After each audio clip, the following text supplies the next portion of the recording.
ज्ञानोबा माऊलींची या पालखी सध्या पोहोचलेली आहे नीरा स्नानासाठी आणि या ठिकाणाहून आपल्याला आता या सगळ्याची दृश्य देखील पाहायला मिळणार आहेत। ज्ञानेश्वर माऊलींचं नीरा स्नान आता होणार आहे। हा पालखी सोहळ्यातला एक अतिशय महत्त्वाचा भाग असतो।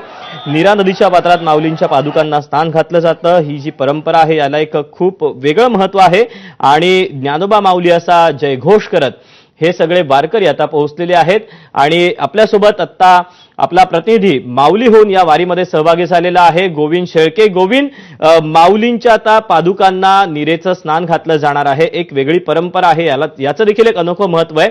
यंदाचं वातावरण काय पाहायला मिळते नीरा स्नानाच्या वेळी?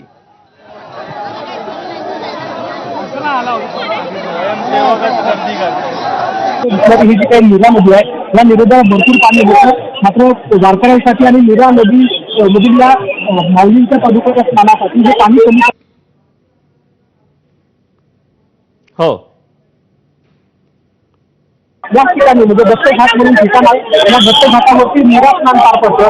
नीरा स्नान पार पडतेवेळी प्रशासनाने कशा प्रकारची काळजी घेतली आपण बघू शकतो। तर गावकरी आहेत, गावकऱ्याच्या पाठीमागे डिझास्टर मॅनेजमेंटचे कर्मचारी आहेत आणि एकूणच पालखी ज्यावेळेस इथे पोहोचली म्हणजे नीरेमध्ये पोहोचल्यानंतर अगदी आपण बघतो की पालखी ज्या बाजूने येते तिथून याच ठिकाणी म्हणजे दत्त घाट म्हणून ठिकाण आहे।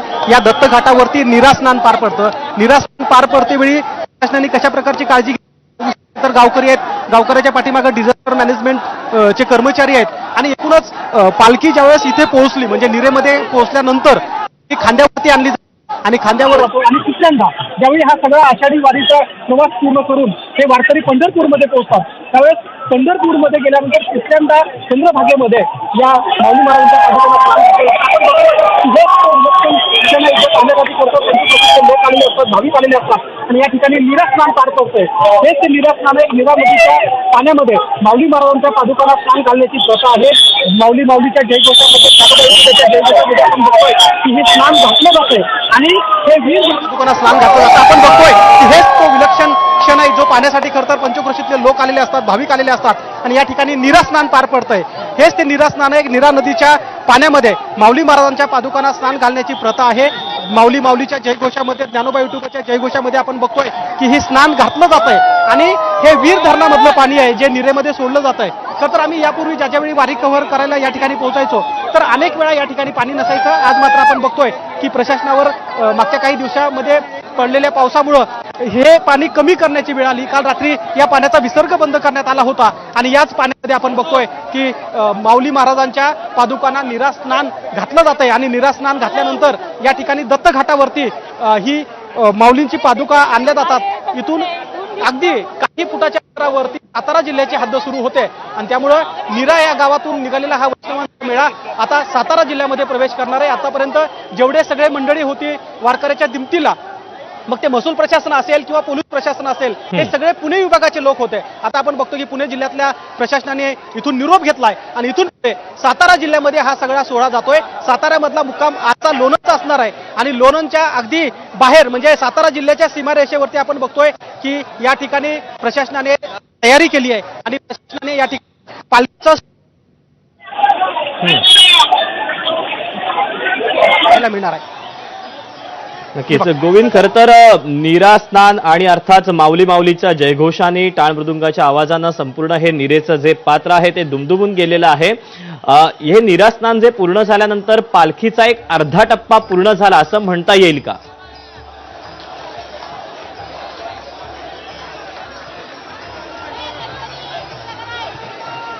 आणि दिघूमधून हे सगळे वारकरी पंढरपूरच्या दिशेने निघाले होते त्यामुळे एक आठवडा पूर्ण झालाय। आता खऱ्या अर्थानं मोकळ्या वातावरणात म्हणजे दीपक हे सांगितलं पाहिजे की पुणे जिल्ह्यामध्ये ज्यावेळी या वारीचा प्रवास असतो त्यावेळी मोठ्या शहरातून होणारा हा प्रवास असतो, मात्र ज्यावेळी सातारा जिल्ह्यातून हा सगळा वैष्णवांचा मेळा पुढे जातो त्यावेळी अगदी मोकळ्या पटांगण ज्याला म्हणतो आपण ते वारकऱ्यांना मिळतं। कारण इकडे वाचलेले वेगवेगळ्या प्रकारचे कॅनल्स आहेत, त्यानंतर छोटी छोटी गावं रस्त्यामध्ये आलेली असतात आणि या गावातून जाताना वारकरी आणखी खुलून दिसतात। कारण प्रथा अशी आहे की वारी ज्यावेळी गावामध्ये जाते त्या गावाच्या आजूबाजूचे लोक तिथून वारीमध्ये सहभागी होतात। त्यामुळे पुणे जिल्ह्यातील काही वारकरी पुढे गेले। आता आपण बघतो की सातारा जिल्ह्यामधले जे काही वारकरी आणखी चालत जाणार आहेत ते रस्त्यातून या पालख्यांच्या वारकऱ्यासोबत पुढे चालत असतात। त्यामुळे इथून पुढे असं म्हणतात की आषाढी वारीमध्ये चालणाऱ्या वारकऱ्यांची संख्या वाढत असते। आता सातारा जिल्ह्याच्या हद्दीवरती प्रशासनाकडून या पालखीचं स्वागत करण्यासाठी, वारकऱ्यांचं स्वागत करण्यासाठी मोठी तयारी करण्यात आली आहे. आणि ही तयारी पाहता आता आज संध्याकाळचा जो काही मुक्काम आहे, आज रात्रीचा जो काही मुक्काम आहे, तो माऊली महाराजांचा सातारा जिल्ह्यामध्ये असणार आहे. आणि अगदी उत्साहपूर्ण वातावरणात, कारण आम्ही बघतो की ज्यावेळेस पुण्यावरून हे सगळे वारकरी निघाले, पालख्या निघाल्या, त्यावेळी 2-3 दिवस पाऊस होता.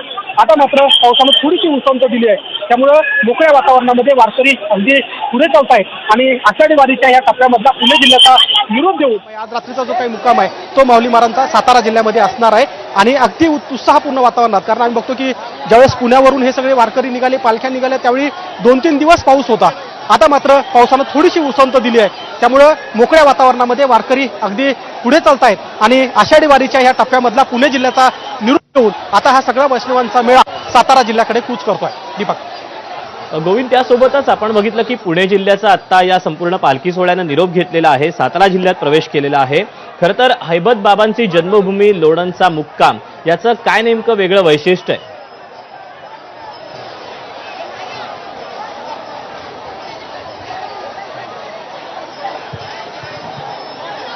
म्हणजे आम्ही ज्यावेळी आळंदीवरून निघतो त्यावेळी चालणाऱ्या वारीचे प्रमुख वेगळे असतात. तिथे घोडा ज्यांचा येतो त्या शितोळे सरकारांची त्यांची परंपरा वेगळी आहे. हैबत बाबांनी हा सुरू केलेल्या सोहळ्यामध्ये प्रत्येकाला मान दिलेला आहे. म्हणजे असं म्हणतात की मोहिते पाटलांच्या घराण्याकडून बैलजोडी दिलेली असते, ती दरवर्षी दिलेली जाते. त्यानंतर घोड्यांचा मान तो शितोळे सरकारांना असतो.